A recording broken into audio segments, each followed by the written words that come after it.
I had this really intense feeling of just like, no, I don't know what I'm doing. But there was also a piece of me that said, yes, you do. You're good at this. This is your natural gift. Welcome to the Woodlands Area Chamber of Commerce Young Professional Network podcast, a show where we discuss topics related to business, lifestyle, politics, and other challenges that young professionals are facing. We want our millennials and Gen Z to strengthen today for your impact on tomorrow. Hi, everybody. Welcome today to YPN podcast. So this podcast happens every 3 weeks. Super excited to have our guest here today. We have a really great topic. What we try to cover in this podcast are topics that are relevant to young professionals. And we like to gain the wisdom of other professionals in our community. So thanks for being here.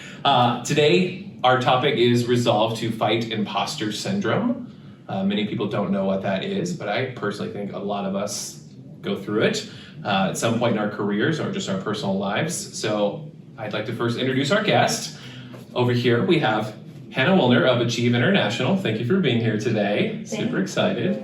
And then over here, we have the JJ Hollie, CEO and President of the Woodlands Area Chamber of Commerce. Thank you, David. Yeah, thanks for being here. The JJ Hollie. The JJ Hollie. He's like Ohio State. Yeah, exactly. Yeah, the Ohio State. Dot the I. Oh, good Lord. So classic. It's all downhill from here. It's all, yeah. Oh man, we're gonna edit that out later. Anyways, definition of imposter syndrome. Let's just get started with that so we're all on the same ground, and then we'll go from there. So according to Oxford Dictionary, imposter syndrome is the persistent inability to believe that one's success is deserved, or has been legitimately achieved as a result of one's own efforts or skills. So let's just start with the obvious question, and I'm going to start with you, JJ, if that's okay. Tell us about a time you've experienced imposter syndrome. Oh my, I think I probably experience that on a daily basis. I think when you go into a room, sometimes you think, should I belong here? Am I really here? People are going to finally find out that I'm a fraud. You know, how have I lasted this long, type of thing. Okay, so it's not just me. It's, okay. You know, I think it's something. I think that the one thing that helps when you walk into a situation like that is that it's safe to probably assume that a lot of people feel the same way in the room. So and it's easy to kind of dismiss a feeling like this and to just get over it. But if you can be dismissive of the feeling to a certain extent, kind of acknowledge it that, hey, you know, I've got that feeling, but it's okay. Everybody is in the same boat probably in this room. And then that kind of immediately puts me at ease. And then I can just sort of go about walking around the room and meeting people and getting to know them. And then you realize that it's not as terrifying as you thought it was when you opened the front door. Absolutely. Hannah, same question? I distinctly remember having a severe case of imposter syndrome when I started my first business, because I had been working for other people and I decided to launch out on my own and be an independent consultant. And I was doing business strategy, and it was something that I had worked on in many companies, and so I wanted to give what I had learned with other people. But of course it's like, but I don't maybe know how to do this. Do I really? Do I really understand this? Is this something I can possibly do? And so, you know, getting my first client and people having faith in me, but you don't really know. Right. You don't really know that I haven't actually done this on my own ever in my life, right? And so I had this really intense feeling of just like, no, I don't know what I'm doing. But there was also a piece of me that said, yes, you do. You're good at this. This is your natural gift, right? You see things from a strategic perspective. You like getting high level and then drilling down into details. So I had both sides of me kind of warring, you know? It's like the angel and the devil. Yes, I was just thinking that. I was going to say that. It's how it nice. feels. Good. We're on the That's how same imposter page. syndrome feels. Yeah. So you've got this persistent belief that like, what I've done isn't enough. Yeah, somehow it's inadequate. Right. And yet the other part of you says, but I've done stuff. Yeah. So how do we find this balance in there, right? Right, yeah. It's like you get all these letters behind your name, or you get all these degrees, or you're like, oh, once I get this, then I'll be legitimate. I'll be, you know, right? But it's like, when does that ever stop? Because there's always more to do, more to get. And doubt is just kind of mean. Oh, it's so doubt wrong. just kind of sneaks up on you when you're not even expecting it, and then you step in. You know, I've given speeches before I get introduced, I think, I have nothing of value to say. Right. Why would these people listen to me? And I constantly get a confidence crisis, and I'm like, "What? Where's the nearest door? Can I just kind of leave and kind of sneak out? They'll never even know. It'll save them all this wasted time of sitting there." And but then the good angel on the other side is like, "Look, you've been in this job for half a dozen years. You're on several boards. You get to hear information that maybe people don't hear, or maybe they need to hear it again." And then you kind of justify your existence to a certain extent, and then you get through it. So I know you guys have already kind of answered this a little bit, but what I want to ask next is, so when you're experiencing imposter syndrome, how do you tackle it? So you give either like a personal story potentially, or from a professional place. How would you encourage someone else to tackle it? Maybe both. Oh, you're gonna either one. Whoever. I'm just looking at both of you. I'm just going back and forth. Who wants to steal that? Hannah's the professional in here, so I'll give the layman's. That's why you and I feel imposter syndrome right now, right? Exactly. Like, why are we on this I'm experiencing podcast right it now? right In the room, I know. Why am I here? What am I doing? You're watching us experience it right now. It's getting warm in here. I think it's a matter of you got to have the ability or the skill, and it's a learned skill. I think something you have to practice to self-talk your way, self-therapize your way out of a situation. If you can feel that coming on, then it's like, what are the tools and techniques you can employ? What can you tell yourself to give yourself some confidence to get through the situation? And I mentioned earlier about the speech thing. Mm-hmm. I mean, everybody's got a fear of speaking, and for me, it kind of waffles. It kind of wavers between how much experience I've had. Like if I haven't talked in a while, then I get more critical of myself and more nervous. And so I've got to engage some of those tools and techniques so that I'm ready to go whenever we when you get called upon. Fair, absolutely fair. To me, that's a piece of it. I think because we've got young professionals who are listening to this, let's give them an idea of where this really comes from, right? What's the genesis of this feeling? Well, I'm a coach, and so I help people understand, we're always trying to get a human need met. And our most basic human need is a need for certainty or safety. And so we feel fearful, right? Like we're not enough when we feel as though our safety is in danger, right? Somebody's gonna find out that I'm not enough. Somebody's gonna find out that I haven't done this before, that I'm not as experienced, or that my success isn't really my success, it was the team's success. Something like that. And so first, to really understand where it's coming from, right? We're just trying to get a need met. What we can do is we can reframe to a need that has I call it higher vibration, that has a more energized feeling to it, right? Or a more secure, confident way of being, which could either go to assuring yourself of the wins you've had, the success you've had. Like you said, maybe I know more. I've been in rooms with people who know more than most people, and so I guess by default, I know more. Okay, well then I want to share that with others, right? And another way of reframing is to rearrange how you're looking at yourself, right? Is that when we get stuck in the mindset of telling ourselves that we're not enough, of course we're going to experience that. Of course we're going to feel imposter syndrome.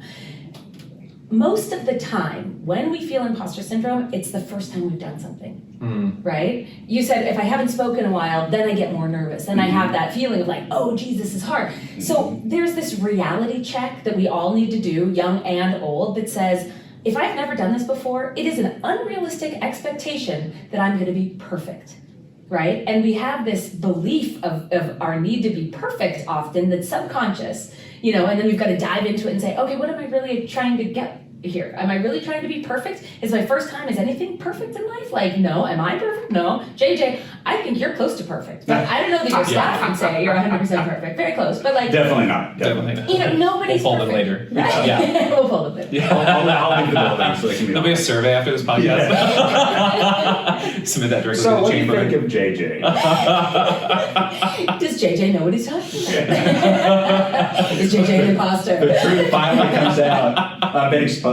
How much do you judge him when he gets in front of the microphone? He'd like to know. So, I also think, I know for our generation, like social media, I think plays a big part of it for us at least. I don't know how much that plays into y'all's life on a daily basis, but like I think about it all the time. I'm like, oh my gosh, growing up like in high school, I can't imagine even now going back to college, like, because you're presented the world that people want you to see, so then you have this ideal that you think you're living up to, and in reality you don't see all of the fake stuff or all the stuff on the outside. So it's like people look like they're super successful, and really in reality they may not be. Or it's like, also I guess my theater background always makes me think of, the quote from Shakespeare that all the world is a stage and the men and women merely the players. And it's like, at the end of the day, aren't we all just really pretending to be whatever we've chosen in our careers to be anyways? Like, there's so much balance between objectivity and subjectivity. So it's like, you are a CEO and president of the chamber, like, what does that even really mean, right? Like, I have no idea.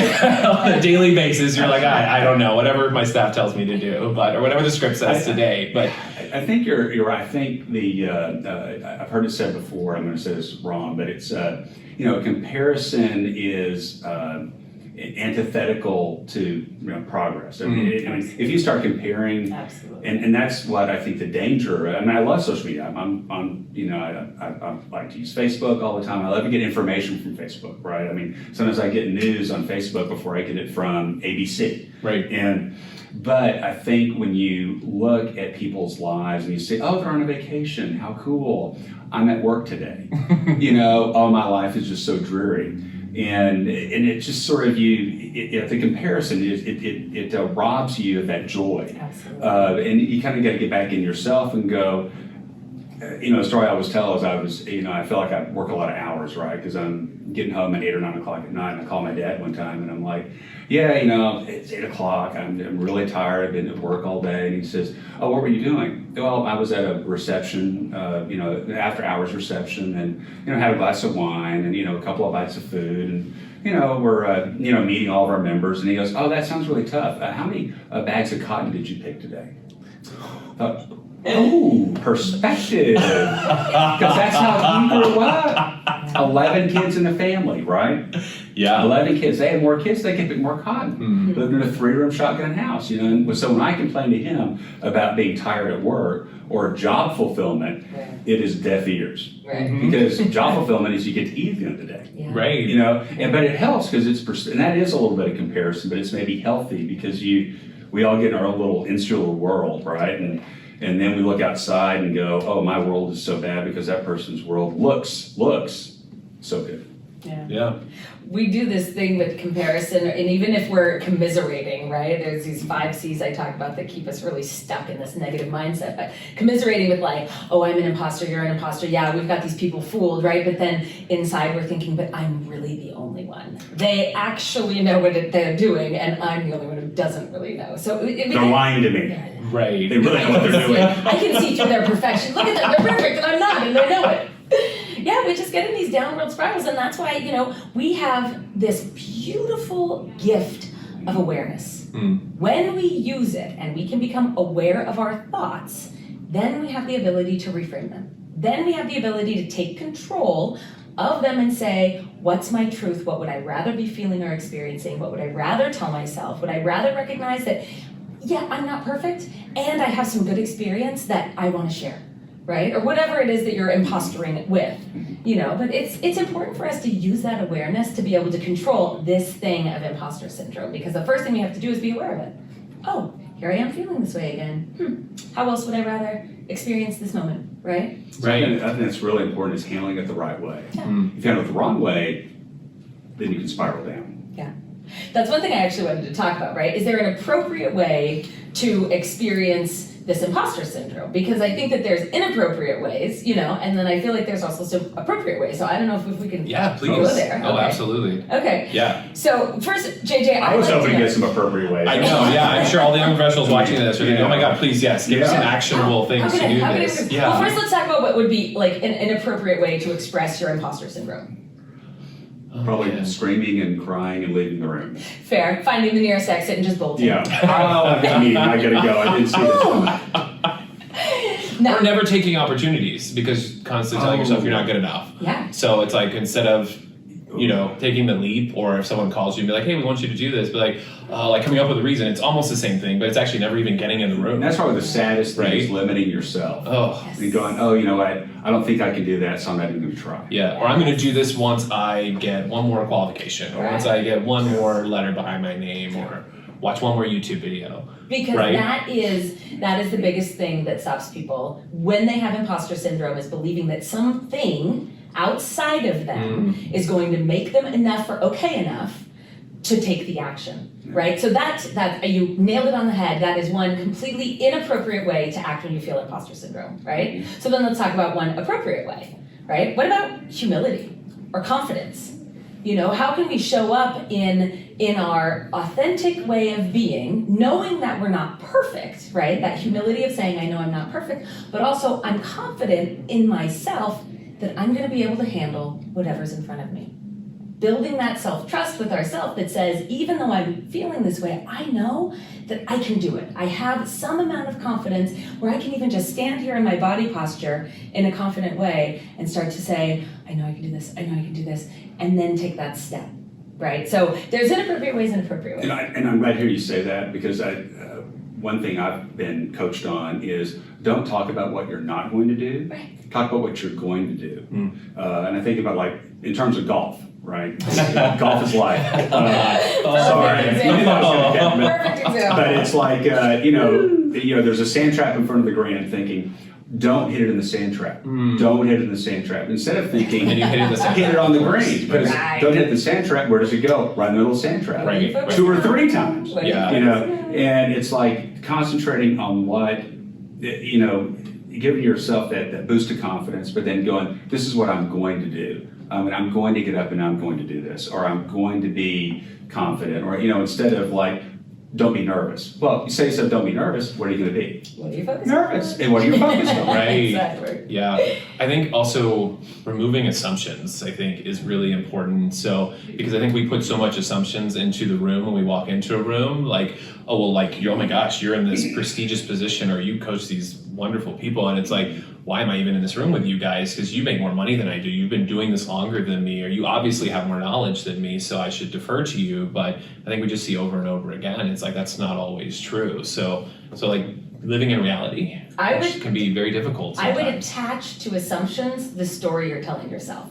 Boom. Those two are closely related but distinctly different, because an assumption is making an ass out of me and you, right? I'm assuming something that is probably not true, and so I'm making a silly Right. assumption. But the stories that we tell ourselves are also so detrimental. The story would be, everybody else is better than me.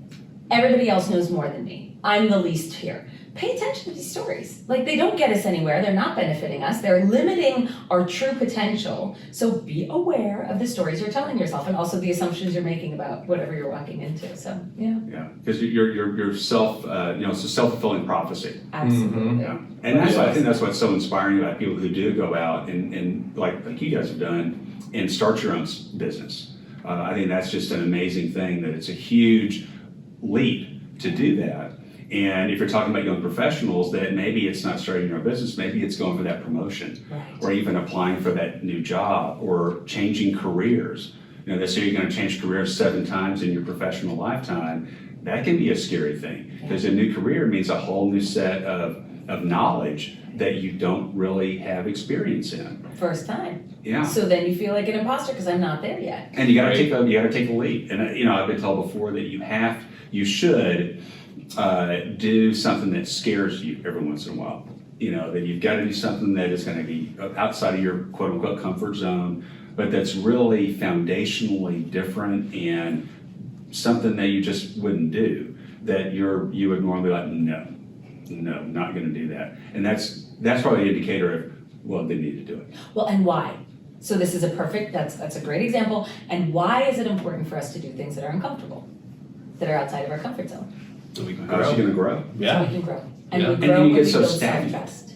Mm-hmm. Yes. Yeah. I have an older friend of mine who's probably in his 80s, a guy named Bruce Cunningham, who has lived in the Woodlands since the Woodlands started. A great guy. And he told me, JJ, there's 3 things you got to do once you retire. You got to exercise, you got to socialize, and you got to have a purpose. Right. And he says that keeps you young. And they do a farmer's market at Grogan's Mill, and he's involved in the community and does all this stuff. And you see him doing things. He didn't just go and sit on a lazy boy in his living room and grow old overnight. Right. I mean, the guy is still very energetic and still doing a lot of stuff, a lot of good things that make this place still better for us, and he's still engaged in that. So, Yeah, the goal in life is not retirement. You hear that, young professionals? Right. That is not the goal. And I also want to point out, just because we're talking about goals and work, the goal of work is not just to make money. yeah. Can we Amen. address this? Oh, like, yeah. there are so many more things that come out of a work and our experience when we're having different jobs and growing outside of money. So just if there's one thing that we can leave you with is the imposter syndrome is awareness, right? That's a great way to shift it, but don't think that everything you do has to result in a financial gain, because you get so many more gains out of it than just financial. And you know, right now we're in what people are calling it the Great Resignation. And I read something this morning that said people aren't resigning because of money necessarily. No, they're not. They're resigning because they're leaving toxic corporate Yes. cultures. Yes, So where you work, people don't leave organizations, they leave managers. absolutely. So where you work, who you work for, what it's like, what the experience is every day, because you're with those people every day, Right. a long time. What is your experience? And if that means that you don't have a positive experience, you don't think it's going to change, maybe you have to change and do something different, or even branch out on your own.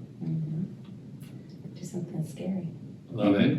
Y'all, thank y'all so much for being here today. I'm gonna kind of wrap it up. I was gonna ask one last little bit of advice you could give to young professionals, but I feel like you guys both just did that on your own. Yeah, I'm all Y'all out. keep getting in front of me I'm with done. my questions. I'm like, I'm starting to feel imposter syndrome right now. I'm like, why do you need to be here? David, why are you here? We're What gonna are have a you card doing? next week. We'll Do have a you cardboard know what cutout. you're doing? Yeah, I know. I just, oh my gosh. So I just woke up this morning and showed up. So you And it know. looks just good. So I think that's what you have to do, right? phenomenal. Just wake up in the morning and show up. That's the easiest That's- thing to you do, know what? right? A coach in football said you can make a club in the tub. You know, so if you're injured and on the field, you're not gonna make it. So you just gotta show up. Right. That is half the battle. That's awesome. Yeah. JJ, Hannah, thank you so much for being with us. I know our young professionals are going to love this episode. So this should be coming out in about 2 weeks, Correct. I believe. It'll be on all of our social media platforms. And we look forward to hearing comments back from you guys. Thanks for being with us. Thank you.